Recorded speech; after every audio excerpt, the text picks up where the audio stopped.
Good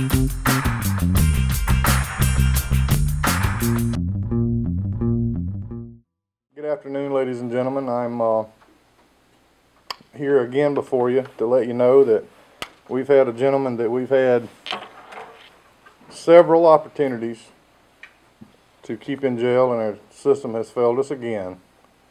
This is becoming a theme every time I get behind the mic.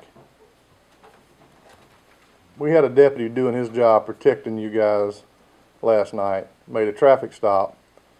A pursuit followed briefly after the initiation of the traffic stop. Bad guy runs, a good guy does what he does, and he catches the guy.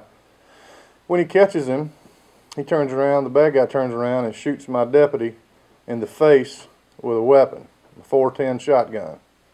And then he shoots him in the back. So when he's down, he shoots him again. Our deputy returned fire, hitting this gentleman in the arm somewhere. I don't know exactly where yet. And our deputy, I want to just say this. His name's Brad James. He's a great officer. He's a great family man. He's just a great person to be around. And thank God he's going to be all right. We're praying for his eyesight, because one of his eyes has no sight in it. And we're praying for his healing, and all the people that have prayed for us. I want to say thank you, because I believe that really works. He continued on after being shot another 150, 200 yards trying to apprehend this suspect. Now, I don't care what definition you want to tag on him, that's a hero to me, because he was doing what he was paid to do, and he was doing what he knows needed to be done. Now, this fellow that I want to talk to you about, I'm going to show you his picture, and then I'm going to tell you why the justice system has failed us again. This guy's name right here is Robert Odell Brown. Robert Odell Brown. He's been charged this time with attempted murder, burglary first, armed robbery, resisting arrest with a deadly weapon, failed to stop for a blue light. His accomplices that helped him get to the Virginia area are Shaquan Marquise Freeman. I don't think I've got a photo of him anywhere in here, but I promised to get you one to make sure that y'all know who he was associating with. And Crystal Dominique Lovett, accessory after the fact. Now I think there was a car pursuit in Virginia, a wreck, bad guy, Mr. Brown was shot twice again from what I gathered by Virginia police officers, and I want to publicly say thank you to them for just being on the job and paying attention like you're supposed to.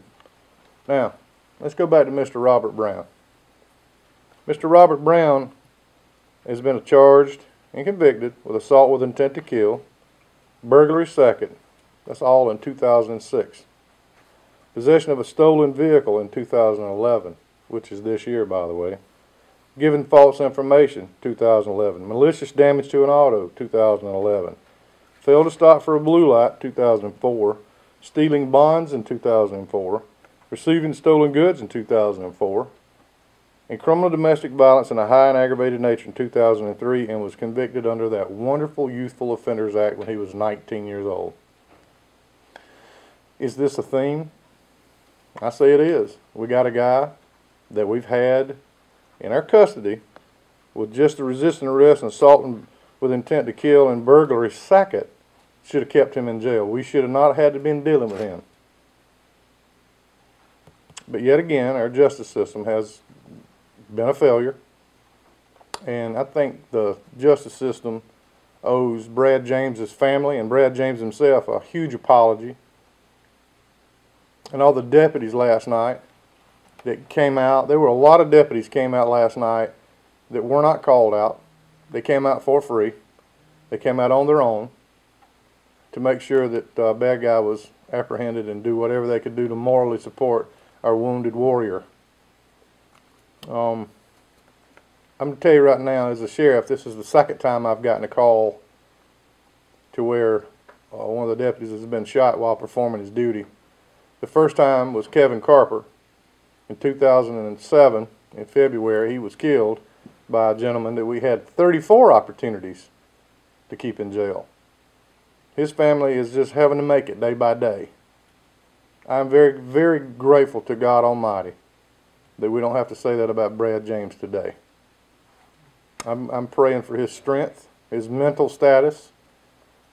Brad's a tough young man. I certainly feel like he'll be back to work as soon as the doctor lets him, and if I'm not watching him, he'll come back sooner.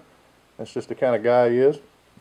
And again, I don't know what department in Virginia stopped this car, but I'm very thankful. Now, we do know that after the shooting took place, he goes to a home on Kimberly Drive, gets the keys to a Cadillac. He takes that car and goes to a place on Lucerne Drive where apparently he meets up with these other two, Freeman and Lovett. And instead of taking him to the local hospital, because somebody said, well, he was robbed and shot.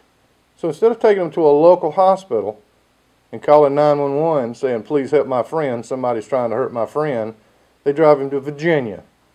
I promise you, the Spartanburg Regional and Mary Black is just as good as hospitals anywhere else you can find in the world. They didn't have to go all the way to Virginia to hunt some medical attention. There are several other people that have been involved in this, and I promise you, I will put every charge I can possibly put on them, the ones that have assisted this young man in getting away. We're not going to have a society like that here in Spartanburg. We don't have a society like that here in Spartanburg. This is not normal. We have about 5% of the people that cause about 100% of the problems. And, you know, the sad part about it is, we have opportunity after opportunity after opportunity to keep them in jail, and we're not making it again. So I know the last time I was before y'all, I made a statement that flew me all the way to New York so I could make some comments, and I'll say it again. Good citizens of this county, arm yourselves, get a concealed weapons permit carry, and protect yourself.